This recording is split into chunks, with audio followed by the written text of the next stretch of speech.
बहुत समय पहले एक गांव था जिसका नाम था सबुजपुर। वो गांव बहुत रंगीन और हरा भरा था। वो गांव बहुत सुंदर था, देखने में बहुत अच्छा लग रहा था। उस गांव में एक लड़का रहता था जिसका नाम था राखाल। वो अपना समय खेत में खेती करके बिताता था और बाकी समय अपनी माँ के साथ उनके छोटे से खाने की दुकान में मदद करता था। इस तरह उनका जीवन धीरे धीरे चल रहा था।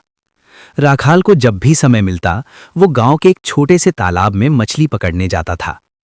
एक दिन खेत का काम खत्म करके वो उसी तालाब में मछली पकड़ने गया, लेकिन गलती से उसकी कुल्हाड़ी तालाब में गिर गई।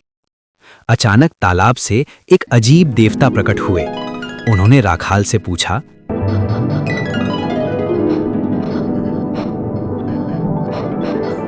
क्या ये लोहे की कुल्हाड़ी तुम्हारी है या ये सोने की कुल्हाड़ी तुम्हारी है?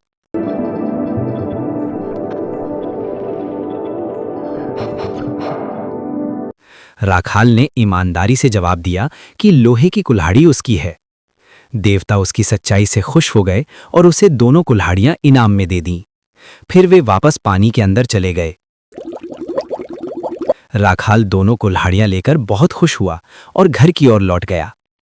ये सब कुछ गांव का एक आदमी जिसका नाम चड्ढा था, दूर जंगल में छिपकर देख रहा था। ये देखकर वो भी लालच में आ गया। वो अपने घर से कुल्हाड़ी लाया और उसे जानबूझकर तालाब में फेंक दिया। फिर से वही देवता प्रकट हुए। उनके हाथ में एक सोने की और एक लोहे की कुल्हाड़ी थी।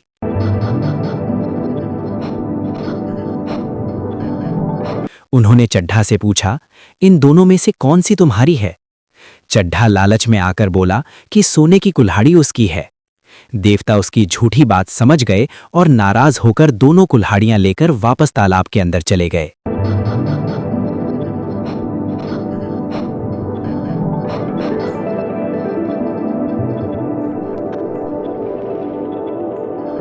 चड्ढा अपने लालच के कारण अपनी कुल्हाड़ी भी खो बैठा और दुखी होकर घर लौट गया।